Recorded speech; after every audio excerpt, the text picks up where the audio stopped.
भारतीय इतिहास में स्वर्ण युग या गोल्डन एज ये शब्द सुनते ही दिमाग में एक बहुत शानदार तस्वीर बनती है। हाँ बिल्कुल, जैसे सब कुछ एकदम परफेक्ट था। एग्जैक्टली। पर इसका मतलब क्या है? क्या उस दौर में सच में सब कुछ सोने का था? आज हम इसी सवाल की तह तक जाने वाले हैं। अच्छी बात है। हमारे पास कुछ सोर्सेज हैं जो हमें गुप्त राजवंश के समय में ले जाते हैं, जी जो करीब 320 से 543 ईस्वी तक चला। जी। आज हमारी कोशिश ये समझने की है कि इस दौर को भारत का गोल्डन एज आखिर क्यों कहा जाता है। हम राजाओं की कहानियों, उनके राजकाज के तरीकों और उस दौर की साइंस और कल्चर की दुनिया में झांक कर देखेंगे। और साथ ही हम इस चमकदार तस्वीर के दूसरे पहलुओं को भी देखेंगे। ये समझने की कोशिश करेंगे कि क्या ये स्वर्ण युग की चमक समाज के हर इंसान तक पहुंच रही थी। बिल्कुल। मकसद सिर्फ फैक्ट्स जानना नहीं है, बल्कि उस दौर की एक पूरी बैलेंस्ड तस्वीर बनाना है। तो चलिए कहानी की शुरुआत से शुरू करते हैं। गुप्त साम्राज्य की नींव रखी श्री गुप्त ने। हाँ, सोर्सेज बताते हैं कि वो कुषाणों के सामंत हुआ करते थे। मतलब उनके अधीन एक तरह के गवर्नर या लोकल सरदार। राइट। और ये सामंत शब्द ही अपने आप में एक पूरी कहानी है। ये दिखाता है कि कैसे एक सबऑर्डिनेट पोजीशन से उठकर एक पूरे साम्राज्य की नींव रखी गई। हाँ, ये एक छोटे से बीज से एक विशाल पेड़ बनने जैसी कहानी है। लेकिन नींव रखने वाले और इमारत खड़ी करने वालों में फर्क होता है। बिल्कुल। साम्राज्य की असली नींव तो चंद्रगुप्त प्रथम के साथ रखी गई, है ना? बिल्कुल। उन्होंने महाराजाधिराज का टाइटल लिया, जिसका मतलब है राजाओं का राजा। ये सिर्फ एक टाइटल नहीं था। नहीं, ये एक स्टेटमेंट ऑफ इंटेंट था। और उन्होंने लिच्छवी राजकुमारी कुमार देवी से शादी की, जो उस समय का एक बहुत बड़ा स्ट्रेटेजिक मूव था। हाँ सही कहा। ये मैट्रिमोनियल अलायंस उस दौर की पॉलिटिक्स में बहुत मायने रखता था। लिच्छवी एक पुराना और प्रतिष्ठित गणराज्य था, तो उनके साथ जुड़ने से क्रेडिबिलिटी बढ़ी। सिर्फ क्रेडिबिलिटी नहीं, लेजिटिमेसी और प्रेस्टीज दोनों कई गुना बढ़ गए। और इसी मजबूत बुनियाद पर उन्होंने 319-320 ईस्वी में गुप्त युग की शुरुआत की। और सोने के सिक्के भी चलाए। हाँ, दीनार नाम के। सोने के सिक्के चलाना मतलब ये ऐलान करना कि अब हम एक बड़ी आर्थिक और राजनीतिक शक्ति हैं। यहाँ से असली उड़ान शुरू होती है। हाँ, कह सकते हो। Now here's where it gets really interesting. अब आते हैं समुद्रगुप्त पर, जिन्हें सोर्स में वी.एस. स्मिथ ने भारत का नेपोलियन कहा है। भारत का नेपोलियन, ये बहुत बड़ा स्टेटमेंट है। तो उनके बारे में ज्यादातर जानकारी हमें उनके दरबारी कवि हरिसेन की प्रयाग प्रशस्ति से मिलती है, जो इलाहाबाद स्तंभ पर है। जी, उसमें उनकी जीतों का ऐसा ब्यौरा है कि वो अजय थे। लेकिन उनके सिक्कों पर जो तस्वीर मिलती है वो एक अलग ही कहानी कहती है। वीणा बजाते हुए। हाँ, एक सम्राट जो युद्ध के मैदान में अजय है, वो संगीत का भी इतना बड़ा पारखी है। ये कॉम्बिनेशन कमाल का है। ये सिर्फ एक हॉबी दिखाने वाली बात नहीं थी, ये उस दौर का पावर स्टेटमेंट था। अच्छा। हाँ, समुद्रगुप्त वीणा बजाकर ये कह रहे थे कि असली शक्ति सिर्फ तलवार में नहीं, बल्कि संस्कृति और कला की गहरी समझ में भी है। ये साम्राज्य की सॉफ्ट पावर का प्रदर्शन था। वाह! और ये बात इस युग की पूरी फिलोसफी को एक सिक्के पर समेट देती है। बिल्कुल।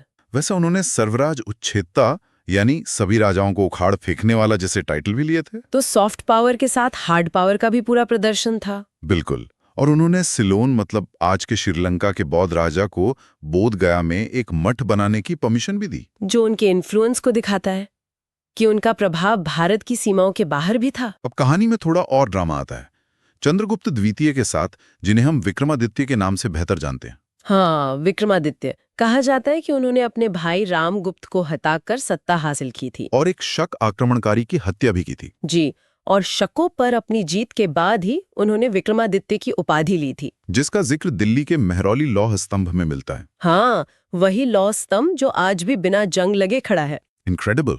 पर उनकी एक और बड़ी उपलब्धि थी, उनकी राजसभा के नवरत्न, 9 जेम्स। ये उस समय का सबसे बड़ा थिंक टैंक रहा होगा। एग्जैक्टली। सोचिए, एक ही राजा के दरबार में कालिदास जैसे महाकवि हैं, जिन्हें बाद में भारत का शेक्सपियर कहा गया। हाँ, और धन्वंतरी जैसे महान चिकित्सक हैं, और वराहमिहिर जैसे खगोल शास्त्री। ये दिखाता है कि उस दौर में ज्ञान और कला को कितना संरक्षण दिया जाता था। जब राजा खुद विद्वानों की इज्जत करता है तो पूरे समाज में ज्ञान का माहौल बनता है, और इसी माहौल में बड़ी बड़ी खोजें और रचनाएं होती हैं। और इन्हीं के शासनकाल में प्रसिद्ध चीनी यात्री फाहियान भी भारत आया था। हाँ, उनके लेखों से उस समय के समाज के बारे में बहुत जानकारी मिलती है। चंद्रगुप्त द्वितीय के बाद कुमारगुप्त प्रथम ने सत्ता संभाली और उनका सबसे बड़ा योगदान था नालंदा विश्वविद्यालय। हाँ, इमेजिन एक ऐसी यूनिवर्सिटी जो आने वाली कई सदियों तक दुनिया भर में ज्ञान का केंद्र बनी रही। ये सोचना ही कमाल है। उस जमाने में जब दुनिया के कई हिस्सों में ऑर्गेनाइज्ड एजुकेशन का कोई कॉन्सेप्ट नहीं था, तब भारत में एक इंटरनेशनल यूनिवर्सिटी की नींव रखी जा रही थी। ये सिर्फ एक बिल्डिंग बनाना नहीं था, ये ज्ञान में एक ऐसा इन्वेस्टमेंट था जिसका असर सदियों तक रहा। लेकिन कुमारगुप्त के समय में ही हूणों के हमले भी शुरू हो गए थे। हाँ, साम्राज्य के लिए एक बड़ी चुनौती की शुरुआत। इसके बाद स्कंदगुप्त ने हूणों को सफलतापूर्वक हराया और अपने दादा की तरह विक्रमादित्य की उपाधि भी ली। उन्होंने सुदर्शन झील की मरम्मत भी करवाई और अपनी राजधानी को साकेत से बदलकर उसका नाम अयोध्या रखा। स्कंदगुप्त की जीत एक बहुत वीरतापूर्ण प्रयास थी, इसमें कोई शक नहीं। लेकिन लगातार हो रहे हमलों ने साम्राज्य के संसाधनों को, मतलब खजाने को खत्म कर दिया था। तो ये साम्राज्य के पतन की शुरुआत थी। हाँ, यहीं से, क्योंकि आर्थिक और सैन्य ताकत धीरे धीरे कमजोर पड़ती गई। Okay, let's unpack this.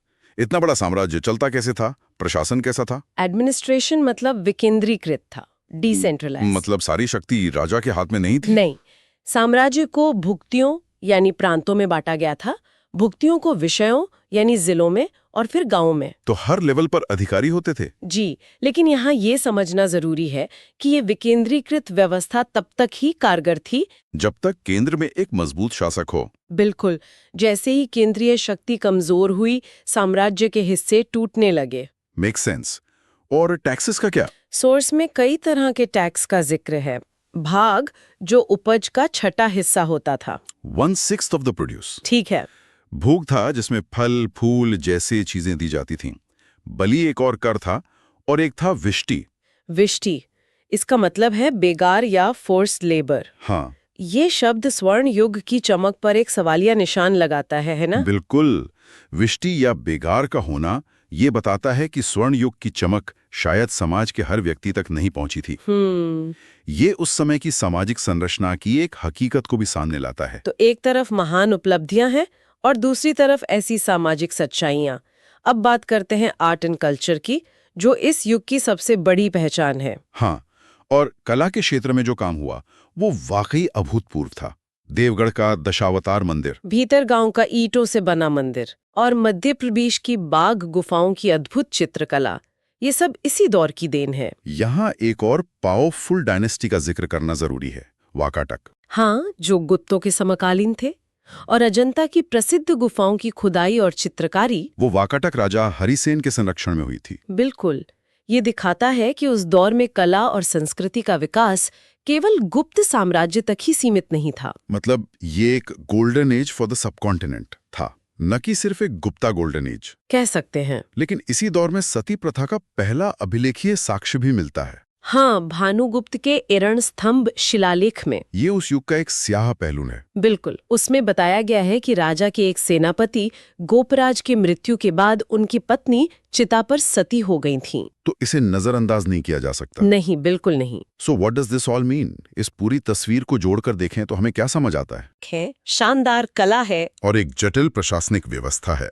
तो कला, साहित्य और विज्ञान के क्षेत्र में हुई प्रगति को देखते हुए इसे स्वर्ण युग कहना काफी हद तक सही लगता है। बिल्कुल, अगर हम कालिदास के नाटक आर्यभट्ट के शून्य के सिद्धांत को देखें तो ये उपलब्धियां वाकई स्वर्ण थीं। लेकिन इसके साथ साथ बेगार, निरंतर युद्ध और सती जैसी सामाजिक प्रथाएं भी थीं। तो ये एक ऐसा युग था जिसमें महान उपलब्धियों के साथ साथ गहरी सामाजिक जटिलताएं भी मौजूद थीं। तस्वीर पूरी तरह से सुनहरी नहीं है, इसमें कुछ गहरे रंग भी हैं। बिल्कुल सही। हमारे सोच में कालिदास को भारत का शेक्सपियर कहा गया है। हाँ, ये तुलना सदियों बाद की गई। ये एक सवाल छोड़ जाता है, क्या हम अपने इतिहास को हमेशा किसी और के नजरिए से या तुलना करके ही देखते हैं? बहुत अच्छा पॉइंट है। या हम इन हस्तियों और उनकी उपलब्धियों को उनके अपने समय और संदर्भ में सराह सकते हैं, बिना किसी बाहरी पैमाने